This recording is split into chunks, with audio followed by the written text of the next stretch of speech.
The sun scorched the earth like an angry god, and dust choked the air around the auction yard in Dry Hollow.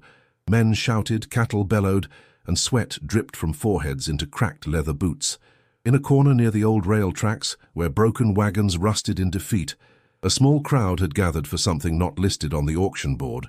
Elijah Kane, the town's blacksmith, leaned against a post, arms folded across his soot-stained shirt.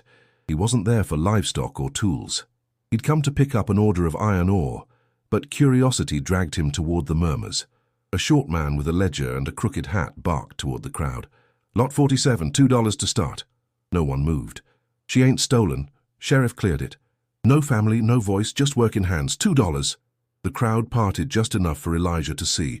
A girl, or rather a young woman, stood barefoot on the platform, hair tangled, face shadowed with grime, wrists shackled with rusted chains. She didn't flinch, didn't beg, just stared straight ahead with eyes like frozen amber. "Looks half dead," someone muttered. "Probably mute," said another. "Can't even say her name." Elijah's jaw tightened. He hated this kind of trade. It wasn't slavery, not officially, but it smelled the same. Still, there was something in the girl's stance. She wasn't cowering. She wasn't broken. She stood like steel. The auctioneer coughed. $2? No one? Come on now, I've seen men pay more for a mule with a limp." A few snickers rippled. Elijah stepped forward. "2, he said. Heads turned. The auctioneer blinked. "2? Sold." The chains clanked as she was handed off.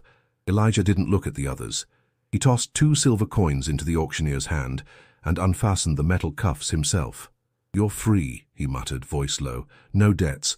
You can walk away if you want." She looked up at him, eyes meeting his for the first time. No fear, no pleading, just quiet certainty. Then she shook her head and followed him. They walked in silence past horses, past stairs, past the clanging bell of the blacksmith's forge, echoing in the distance. Elijah didn't ask her name. She didn't offer one. When they reached his workshop, a sturdy wooden building coated in black ash and firelight, he nodded toward the water barrel. "Clean up. Rest. If you want to earn food, I got work. If you don't, I won't stop you from leaving." She dipped her hands into the water and scrubbed without hesitation. Elijah watched her from the shadows of the forge. Something about her felt old and out of place, like a secret wrapped in burlap and dust. He didn't believe in fate, but this didn't feel like chance either. Before we discover the secret behind her silence, make sure to subscribe to the channel for more gripping stories from the Wild West. Tomorrow would bring questions. For now, she had a place, and that was enough. Elijah didn't expect her to stay the night, but when dawn broke and the forge hissed to life, she was still there. She'd cleaned the workshop without being asked. Tools aligned, ashes swept, even the horseshoes sorted by size on the bench. He found her kneeling by the hearth, mending a torn saddle strap with the precision of someone who'd done it 100 times. "You do leather work?" he asked. She didn't answer, just nodded once. He handed her a broken bellows, expecting confusion. Instead, she dismantled it swiftly, replaced the torn bladder with scrap hide, and reassembled it tighter than before. Elijah scratched his beard. She worked faster than any apprentice he'd hired, silent as shadow, but twice as sharp. By midday, customers began trickling in, farmers needing plow repairs, ranch hands asking for blades. Elijah hammered, shaped, and quenched, while the girl moved between stations like smoke, reading needs in gestures, not words. She never looked lost, never hesitated. It was eerie in a way. "You train her?" one man asked, watching her reset the tongs near the fire. "No," Elijah replied. The man gave a low whistle. "She's got a mind for iron. Like she's been around it forever." By sundown, Elijah had questions, but every time he tried, she gave only silence. He offered paper, charcoal, even tried fingerspelling a few words. She shook her head gently. Not angry, just unwilling. That night, she didn't touch the bed he'd set up in the corner. Instead, she sat on the floor beside the forge, watching the embers pulse. Elijah worked late, unable to shake the feeling that he'd taken in something far stranger than a mute girl. "You got a name?" he asked, voice low over the sound of iron cooling. "Nothing." He sighed. "You don't talk? Fine. But this place, it's not just heat and hammer. It remembers who walks through it. If you got ghosts on your heels, I'd rather know now than later." She looked at him then, and for the first time there was something behind her eyes, a flicker of sorrow, or maybe warning. She raised her hands, slow and deliberate, and signed a single word. "May." Elijah blinked. "May, that your name?" She nodded once. It was the first and last word she gave him that day. Later, after she'd gone still by the fire, Elijah found himself staring at the iron May had shaped. Nails, hinges, even a simple horseshoe. Every piece bore a subtle elegance, like artistry, tucked beneath utility. He'd seen masters craft with less grace. She wasn't ordinary, that much was clear. And though she hadn't said a word, Elijah felt like she was speaking to the forge itself. He didn't yet understand who May was or why she worked with such silent fury, but something in his gut told him he was about to find out. Dry Hollow was no stranger to gossip, and silence often spoke louder than shouting in a town like this. Within days of May's arrival, whispers swirled like desert wind, thin, sharp, and impossible to catch. "She don't talk," someone muttered over whiskey. "Bet she slit a throat back east. Or ran from a mine boss," another said. "Those hands know work, but those eyes, they've seen things." Elijah ignored most of it. He wasn't one for talk, but even he noticed the way townsfolk glanced sideways at her, like she might explode without warning. Kids stared. Old women crossed themselves. The pastor, Reverend Whitlow, came by with a Bible and awkward smile. "We all carry burdens, son," he told Elijah. "Some chains ain't made of iron." May listened from the shadows, expression unreadable. The forge, once bustling with small talk and idle chatter, grew quieter. Customers came, but they didn't linger. One man refused to take the tools May had touched. Another threw a silver coin on the bench and walked out muttering, "Keep the devil with you." Still, May stayed. She didn't flinch at fire, nor blink at sparks. Each day, she worked with discipline that bordered on reverence. And Elijah, despite his gruff shell, began to trust her. Not because she spoke, but because she showed up. Every dawn, every hammer strike. One evening, while cleaning the back shelf, Elijah found something unusual, tucked under May's cot, hidden beneath old rags and a cracked lantern, a scrap of parchment, curled with time. The markings weren't English, not Spanish either. Symbols danced across the page in curved, looping strokes like wind etched in ink. He held it to the light, brow furrowed. "May, what is this?" She stepped forward, stiffened, then snatched it from his hand. Not violent, but fast, protective. "You write this?" he asked, gentler now. She shook her head. "Then who?" Her eyes fell. For the first time, she looked ashamed. She folded the parchment, tucked it into her apron, and turned back to the forge without another glance. That night, Elijah couldn't sleep. He watched the stars from his porch, pipe clenched in his teeth, the silence around him louder than usual. Something about May didn't sit right, not in a bad way, but in a way that made his instincts itch. She moved with memory, not guessing, not learning. Like she'd been here before, not in this town, but this life. In the distance, coyotes howled. Elijah glanced toward the forge, where a soft glow still flickered behind the shutters. May hadn't gone to bed. She was still working, always working. Whatever truth she held, it wasn't just buried deep. It was being welded shut with each strike of the hammer. And now, with that page in mind, Elijah began to wonder, had he bought a worker or uncovered a warning? By the end of the second week, Elijah stopped giving May instructions. He didn't need to. She knew what each tool was before he touched it, anticipated which mold he'd need next, and moved through the forge like the fire had taught her its language. It was her idea to build the blade. Elijah had been shaping wagon brackets when May placed a single, flawless steel ingot on the table beside him. Her fingers brushed over the surface like it held something sacred. She tapped twice, then drew a long, curved line in the air, mimicking a sword. He raised an eyebrow. "You want to forge that?" May nodded once. It was strange. The town rarely needed blades, knives maybe, or hunting axes, but swords were relics, echoes of another time. Still, Elijah felt the tug. The iron wanted to be something more. And so they began. Days blurred together.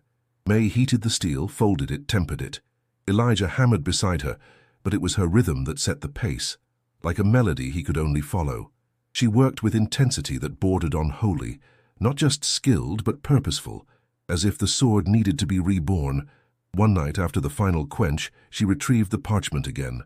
Elijah watched as she laid it beside the blade and, with a piece of charcoal, began to inscribe symbols along the fuller. Every stroke was deliberate. She never hesitated. When she finished, She held the sword like a memory, then handed it to Elijah. It gleamed even in the low light, the markings etched like whispers of a lost language. He felt a weight in it, not just the metal, but meaning. "That's a fine weapon," he muttered, unsure if he was praising the craftsmanship or the woman behind it. May didn't smile. She just nodded and turned away. Later that week, a rider arrived. Black coat, black horse.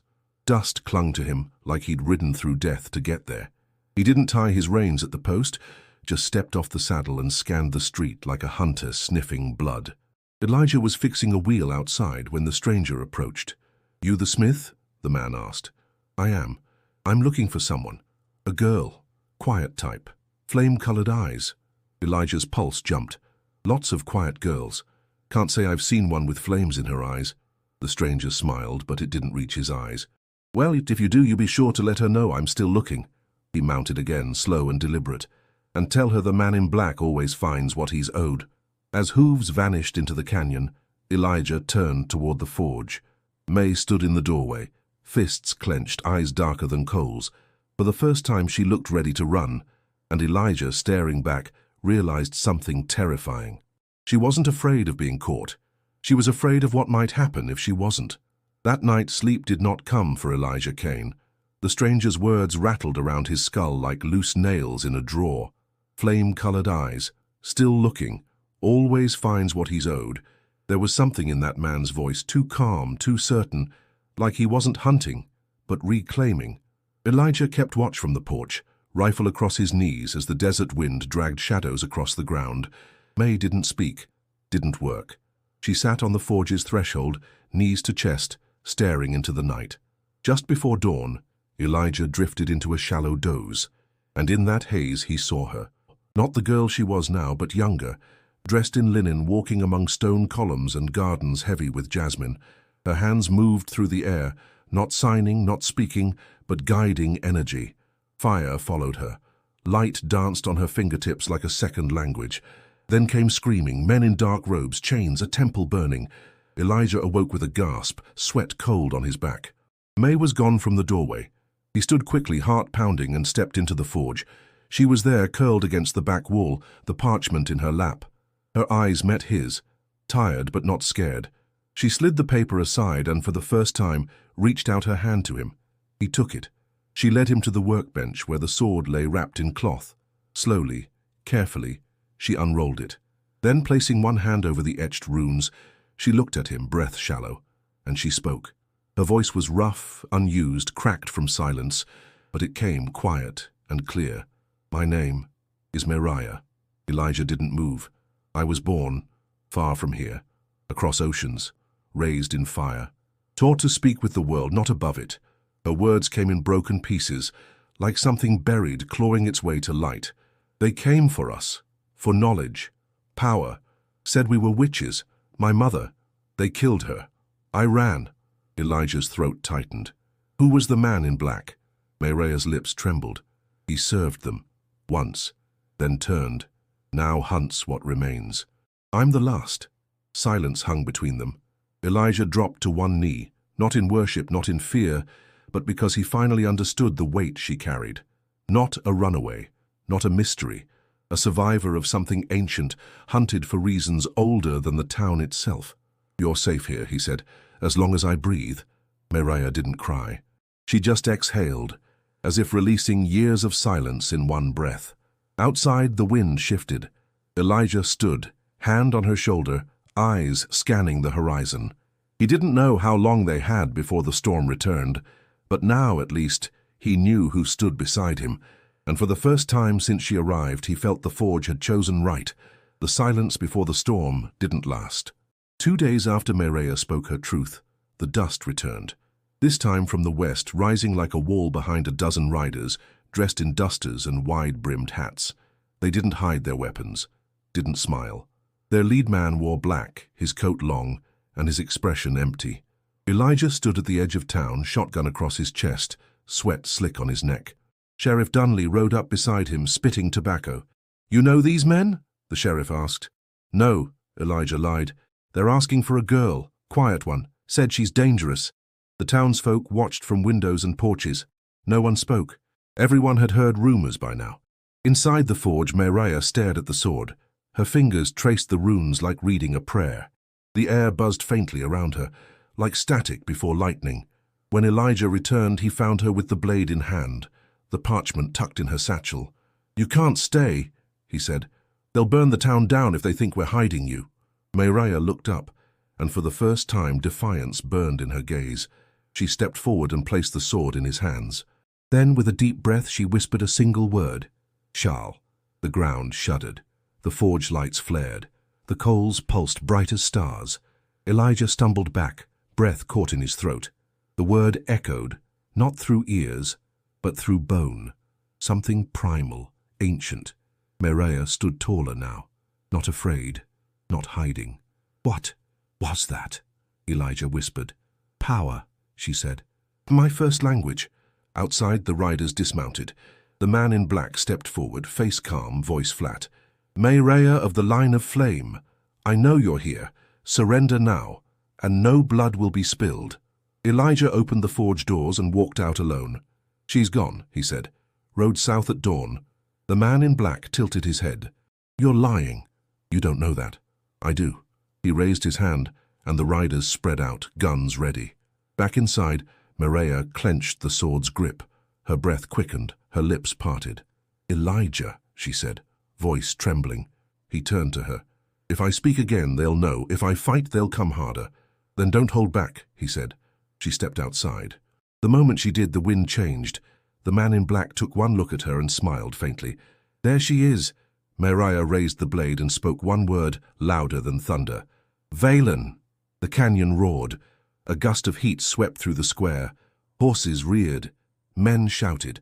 The forge behind her blazed like a heart unleashed. Elijah dropped to one knee, not from fear but because his legs buckled beneath the weight of awe. Meriah stood at the center of it all, no longer a stranger, no longer silent. The riders didn't return fire. Not at first. They stood stunned, eyes wide, as the wind around Meriah pulsed with unseen force. The man in black remained motionless, hat brim low over his brow, mouth set in a thin, unreadable line. "What have you done?" he muttered, barely audible. Meriah stepped forward, sword lowered, but still glowing faintly with the echo of her word. "This land doesn't belong to your masters," she said. "Not this forge, not this fire, not me." The others shifted nervously. One man reached for his rifle, too slow.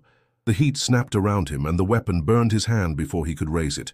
He dropped it, yelping as his horse screamed. Elijah moved beside her now, axe in hand, heart pounding. He didn't understand the full weight of what she was, still couldn't name it, but he didn't need to. He'd seen her truth, not just her power, but her will. "What are you?" he whispered. Meriah didn't look at him, but her voice softened. "I was born of the flame line, guardians of the old tongue, keepers of balance. We forged more than steel, we shaped order. The language we speak," she raised the sword, "was once law itself." "And now?" he asked. "Now I'm all that's left." The man in black stepped forward, slowly clapping. "Well spoken," he said. "But you forget, Meriah. We broke the others, we silenced your kin. You are a whisper against a storm." Meriah didn't flinch. "Then I'll teach the storm to listen." He nodded to his men. Shots rang out. The forge erupted in chaos. Elijah tackled her behind the wagon, bullets slicing wood and stone. She whispered another word, sharp and short, and a ripple of heat blew the nearest rider from his saddle. Elijah grunted, pulling her up. "Can you keep doing that?" She shook her head. "Only what the forge can fuel. I need the metal. I need the fire." He grabbed her wrist. "Then we give you both." Together they sprinted back to the forge, dodging bullets and curses. The sheriff and a few brave townsfolk fired from behind crates, but they were outnumbered. Still, the air had changed. Hope flickered in the smoke. Inside the forge, Meriah placed her hand against the anvil and whispered again. The metal around her vibrated. Tools rose, hovered. Nails turned red-hot. The sword glowed brighter. Elijah stood beside her, breath ragged. "Tell me what to do." "Protect the door." He nodded. Outside, the man in black growled, "Burn it to the ground." Flames caught on the edges of the forge. Wood cracked. But Meriah didn't retreat. She lifted her sword and spoke one more word, soft, low, ancient. The flames bowed. And for the first time, Elijah saw her not as a mystery or a fugitive, but as what she truly was, a warrior returned from ash. The forge became a fortress. Barrels and anvils blocked the front. Tools became weapons. Sparks flew not from labor but from urgency. Outside, gunmen surrounded the building, shadows stretching long as the sun dipped low. The man in black paced calmly near the well, eyes fixed on the door. Inside, Mireia stood at the center of it all, firelight dancing across her face. Elijah handed her every scrap of metal they had. Scraps, broken blades, iron nails. She touched them like old friends, whispering words that pulled heat from embers and memory from steel. "Have you ever done this before?" Elijah asked, sweating, rifle slung over his shoulder. "No," she said, "but I remember." He nodded. That was enough. The first wave came at sundown. Gunfire cracked through the air, tearing into the forge's walls. The townsfolk had fled or hidden, save for a handful who took up arms behind crates and wagons. The sheriff fired from the church steps, shouting orders no one could hear. Elijah stood in the doorway, axe in hand, heart pounding like a war drum. Mireia raised her sword and shouted, "Thirak!" The ground trembled. A ring of molten light surged around the forge, deflecting bullets with a hiss. One rider tried to cross it and was thrown back, screaming, hair smoldering. The defenders held. Mireia stepped outside at last, voice rising. Words unfamiliar but heavy with command. The metal she carried pulsed with living heat. The sword was no longer a weapon. It was a declaration. The man in black narrowed his eyes. "So it's true. The blood still burns in you." She didn't answer. Instead, she moved, graceful, terrible. Each step drew heat from the earth, every word a blade. Nails lifted from the dirt and spun through the air like hornets. A fallen horseshoe struck a man's temple clean. Elijah followed close, swinging heavy. He moved not as a blacksmith, but as a protector, his strength crude, but loyal. One rider charged her. She spoke a single syllable. He dropped like a puppet with its strings cut. The forge blazed behind her, but power has a price. Mireia's steps slowed. Her shoulders drooped, sweat poured down her temples. Elijah saw it, how much she was giving. Not just strength, but self. "Pull back," he yelled. "Inside, you're bleeding power." She didn't listen. Another word, another wave of fire. The riders scattered, but the man in black stood firm. "You don't have enough," he said calmly. "You're burning out." Mireia's sword trembled. Elijah reached her, grabbed her wrist. "Enough, you proved it. Now survive it." She looked at him, chest heaving, and nodded. Together, they retreated into the forge as the sun slipped behind the canyon ridge. The siege wasn't over, but the fire hadn't gone out. Not yet. Smoke clung to the dawn like a second skin. The forge still stood, barely. Its walls blackened, its roof scorched. Iron tools lay scattered in ash. The heat that once gave life to steel now lingered as a ghost. Mireia sat slumped against the anvil, sword across her lap, her breath shallow. Her skin was pale beneath the soot. Elijah knelt beside her, hand pressed against her back. "You held," he whispered. "You didn't break." Her lips curved faintly. "Not yet." He checked her wounds. Burns along her forearm, a gash on her shoulder. Nothing fatal, but the magic had taken more than blood. It had taken hours from her life, maybe years. He didn't know the cost of ancient words, only that she had paid them all. Outside, the riders were gone, dead or scattered. The man in black had vanished without a word. No one saw him fall. No one saw him flee. But the fear he left behind still lingered in the corners of town. The sheriff found Elijah near midday. "He gone?" Elijah nodded. "For now," the sheriff grunted. "Never seen anything like it. You sure she's human?" Elijah didn't answer. The townsfolk crept back slowly. No torches, no accusations, only quiet stares. A few even nodded respectfully toward Mireia when she passed, though none dared speak to her. That night Elijah sat beside her again, watching embers glow. "You didn't have to stay," he said. "Could have run when he came." "I was tired of running," she murmured.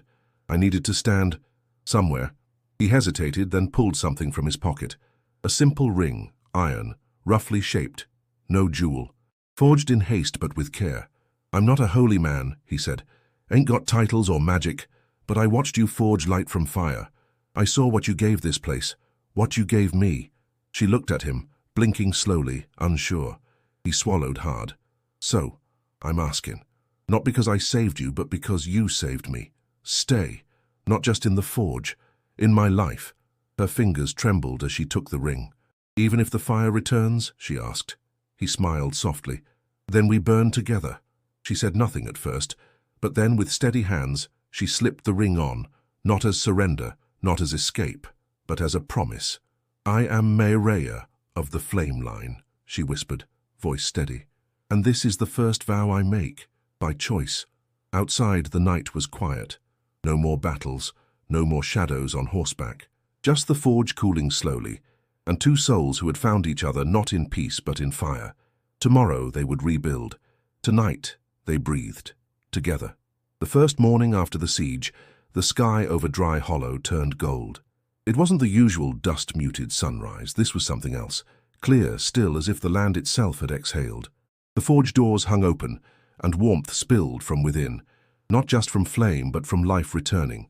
Mayraya stood at the anvil, hair tied back, sleeves rolled. The sword no longer glowed. It rested above the hearth like a memory. In its place, she worked on a horseshoe, ordinary iron. No runes, no magic, just honest craft. Elijah watched her from the doorway, arms crossed, smile tugging at his mouth. You sure you're all right doing that? He asked.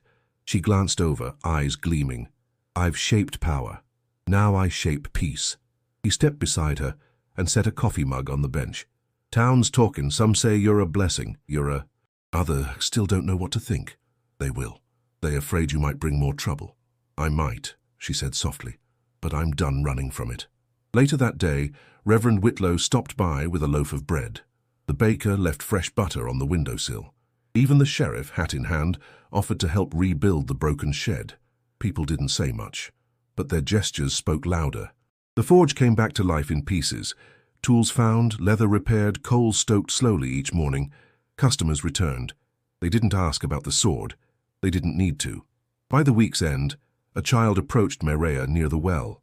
Miss, the girl whispered, shy, you really talk to fire. Mayraya knelt. Sometimes, but mostly, I listen. The child grinned, then ran off laughing. That night, Elijah lit the last lantern in the forge and turned to her. He held out something small and familiar, a folded piece of parchment, worn from days in his coat pocket. You ever going to tell me what the rest of this says? She took it, unfolded it, and smiled. It's a recipe. He blinked. A what? For steel that never rusts. Passed down from my mother's hands to mine. Well, hell, he laughed. Guess we better try it. She nodded. Tomorrow. As the stars crept out, Elijah pulled her close. There were no vows, no sermons, no witnesses, just firelight, iron, and two hands wrapped in promise. They didn't speak of the man in black. They didn't wonder if he'd return. Because if he did, if any threat came again, they'd meet it together. Not with fear, but with fire. And so in a forge that once hid silence, a new story began. Not of war, but of love reforged. If this tale of fire, fate, and love moved you, don't forget to subscribe and tap the video on your screen for another unforgettable story. There's always more waiting in the flames.